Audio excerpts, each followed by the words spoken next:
What's up 360 and welcome back to week 4 in our series, What to Do When You Don't Know What to Do. Now my all-time favorite movie, if you didn't know, is The Karate Kid. Daniel LaRusso and his mom moved to California. Things were going okay until they started talking to Allie with an I and got bullied and beat up by her ex-boyfriend. His only hope was to learn karate from a maintenance man named Mr. Miyagi so that he could enter the All-Valley tournament and compete to win their respect. Now, if you haven't seen it, we pretty much can't be friends anymore. Seriously. Okay, but one thing that makes a movie great is how much we like the main characters. Producers create characters that we can get attached to by giving us a deeper look into both the good and bad parts of their life. Seeing both helps us feel for them, makes us actually care about what happens to them and help us to like them even more. Movies show us some of what happens in a character's life by creating kind of like a backstory, which is a way of letting us know some things that have happened to the character before what's currently going on. Now, for example, maybe the movie centers around a dad saving his daughter, but the backstory shows us that their relationship had a lot of brokenness in the past. Or maybe the movie centers around a superhero defeating his greatest enemy, but we discover that they actually used to be great friends before something divided their relationship. Now, understanding the backstory helps make a story more complex, interesting, compelling. But sometimes introducing these things can seem kind of random, right? Like if a dad is in the middle of a chase to find his daughter's kidnappers and suddenly the movie flashes back to a scene where he and his daughter are arguing in the kitchen. You kind of want to pause and say, well, what? What does that have to do with anything at all? Chances are you've also felt that way just living your own life, right? There are moments in our real life stories that make us ask the same kinds of questions. Like, well, what's happening right now? Or what's the point of me going through this? Or, we're talking about these difficulties, these pain, struggle, problems, the things that will be a part of our backstory one day. But as for now, they're in our current story. And when we're in the middle of them, it's rough. And for the past few weeks, we've been talking about this question. What do you do when you don't know what to do? Now today, we're talking about what to do when things happen, like people make fun of you, right? Or a friend gets real sick or even dies. Or your learning disability makes everything more difficult. Or your family dynamics are killing you inside. Or your self-harm habit gets out of control. Or someone you love gets really sick. Or, the heavy stuff, right? The painful stuff, the real life stuff. But before we can even ask the question, what do I do in these situations? We often ask ourselves, well, why? Why is this happening to me? Why is this happening now? Why am I going through this? Just like a movie that flashes back to a scene that doesn't seem to make sense at the moment, difficulties can make us feel the same way. Difficulties often feel random or pointless or unnecessary. And sometimes we see the point after the fact when it's a part of our backstory. For example, maybe you have a broken friendship, right? But looking back, you realize that the friendship led you to make some bad decisions. And you may not have liked that version of yourself very much. So even though it felt bad at the time, you're actually kind of glad that it happened. Or sometimes we even see the point in the moment while the difficulties are happening, right? For instance, maybe you found yourself struggling in band, and it was on you. You weren't putting enough effort in to get good at your instrument, right? And you got called out by your section leader and started doing extra rehearsals, but then you got better. It wasn't fun, but it was for the best. It's nice when that happens, but most of the time, things that don't feel good kind of seem pointless. And we've all had an experience that hurts and feels pointless in the same moment. Whether it was not making a team or not getting a part in a musical or going through drama with friends or family, and we've all asked ourselves, well, why me? Why me going through these things? If you're like me, there's usually not many good answers in the moment. And what's worse is that in real life, unlike the movies, our difficult circumstances usually don't get a pretty bow tied on them as we walk through them, right? The outcome may not turn out how we want them to. And in those times, it can be really difficult for us to see any point behind our pain, to find hope despite the hurt, or to find the determination to keep going despite the difficulties. But when we find life confusing or difficult, we can actually learn what we can do by looking to people who have handled similar situations. Which brings us back to the life of Joseph. We've been looking at some events in Joseph's life. The account of his journey is found in the Old Testament in the Bible, which basically means he lived a long time before Jesus. And here's the recap, all right? Joseph was sold into slavery by his own brothers, right?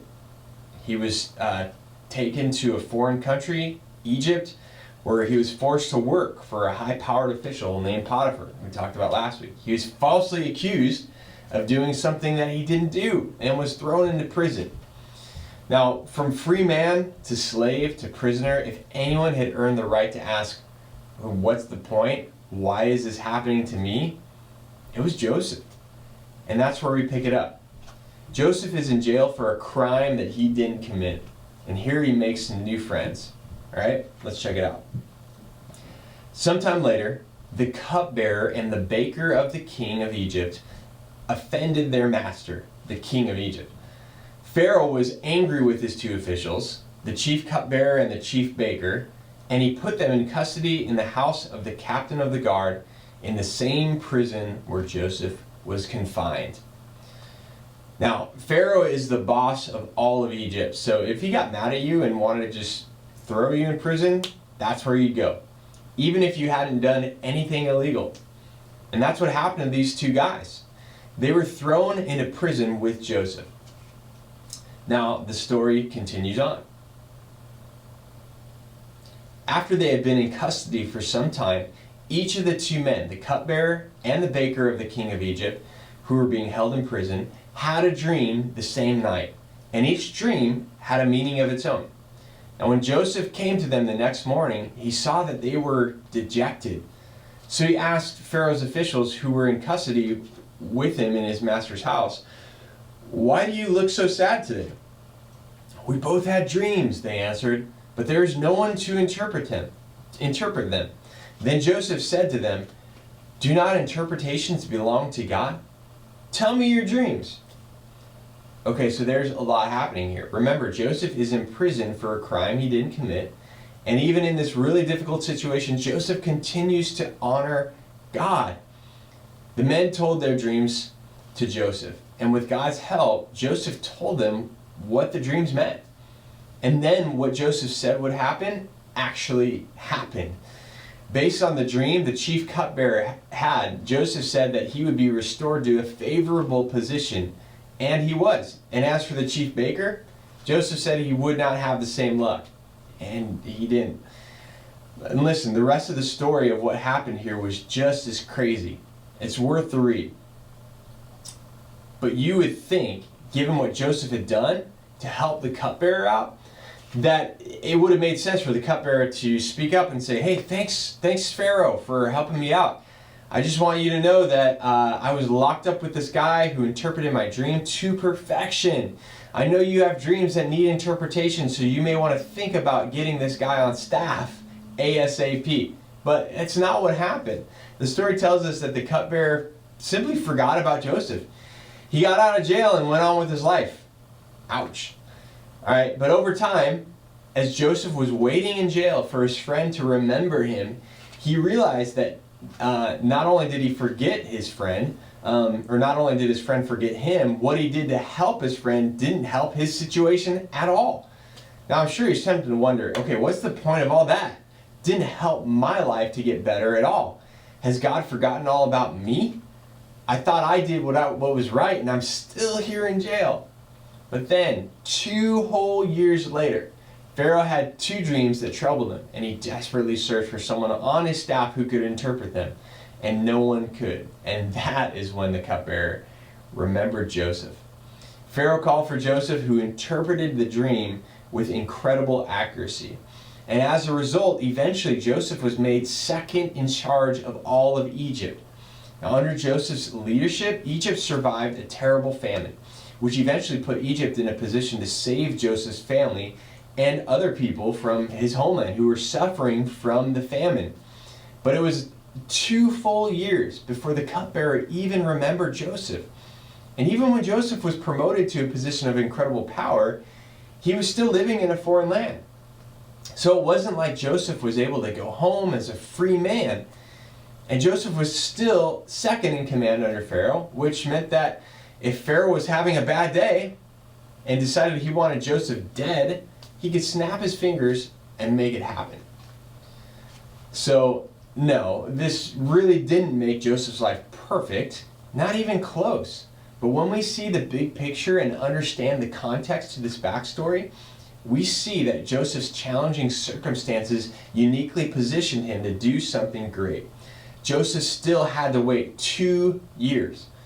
All the good things that happened in Joseph's world didn't make those bad things okay. Being promoted to second in command didn't undo the challenges that he faced leading up to that. But at the same time, those difficult circumstances positioned him and prepared him for something great, something that only he could do. And the same is true for you and me. Hard things can happen in your life, and it is important to remember that just because something happens doesn't mean it was something that God did to you or wanted for you. Because of sin, things happen that aren't fair. And that doesn't make sense. People hurt each other and they create systems of hurt, but when it seems like it's impossible that anything good can come out of a situation, remember God's really good at doing the impossible. Now check this out. And we know that in all things God works for the good of those who love him and who have been called according to his purpose. Romans 8:28. It may not seem to make things all better, and it may not even make sense yet. But God is in the business of taking our hurt and our difficulties and our pain and redeeming them. And that means that even if it was done in evil and meant for evil in our lives, he can use it for good. Not only for us, but for others. In other words, when you don't know what to do, remember that your problems can position you for a purpose. This doesn't mean that we can tie a bow on every bad thing. It doesn't mean that everything will be fixed and go back to being how it was before everything bad happened. It just means that we can leave room for God to tell a new story in our hard circumstances. It means that we can have confidence in God's ability to redeem things, to know that good can come from bad. It means that the bad stuff doesn't get the last word. The hardest and worst things that we experience aren't the end of us in our story. In fact, they could be part of something more. So when we go through pain and we can't see the purpose yet, here's some things that can help us get a bigger perspective. Number 1, remember that no one else has your life story. Your difficult circumstances aren't fun, but they are unique to you. They put you in a position to learn, to grow, to discover things that no one else can. And God is using your tough stuff in ways that you can't imagine because they have shaped you in ways no one else has been shaped. That may not make it easier, but it may give you a perspective or way to see it a little bit differently. Number 2, remember that your story can interact with others. Although no one else has your life story, many people do face similar circumstances, and you could be a voice to help them through their own challenges and pain. A help that you would not have been able to provide if you hadn't gone through it yourself. So, when you go through family drama, you can help people who are going through family drama. When you go through a hard breakup, you can understand how someone else feels when they're going through a hard breakup. Maybe not exactly how they feel, but similar. When you deal with a sickness, illness, or injury, you can encourage people who are going through the same thing. When you've had big doubts and questions in your faith, you can be a safe place to talk to someone about the big issues and doubts that they have in their own faith when they're asking questions of their own. You can become a person who looks around, sees other people's struggles and say, "Oh man, you feel that? Yeah, I have too." And I've experienced that or something similar. I've been there. And can I tell you my own experience? The truth is, the next best thing to having something fixed for us is having someone who has been through it as well to walk alongside of us in our mess with us. That's one of the reasons that we make sure that everybody here has some kind of connection to community, like a small group. Our leaders who love you and care about you have been through things of their own, sometimes more than you realize. And if you're going through something, one of the best people to talk to is a coach, a leader, a mentor. Even if they haven't experienced the exact same thing, they might have a better perspective because of what they've experienced. Now, Joseph went through the pain that felt pointless. But when we see his backstory, we see that God used his problems and positioned him for a purpose. God took his impossibly bad situation and used it to create unimaginable good down the road. Now, we'll talk more about that next week, but for now, imagine if he could do the same with you. What if God used your painful situation to position you for something amazing that you hadn't even imagined yet? And what if the first step is simply asking for his help?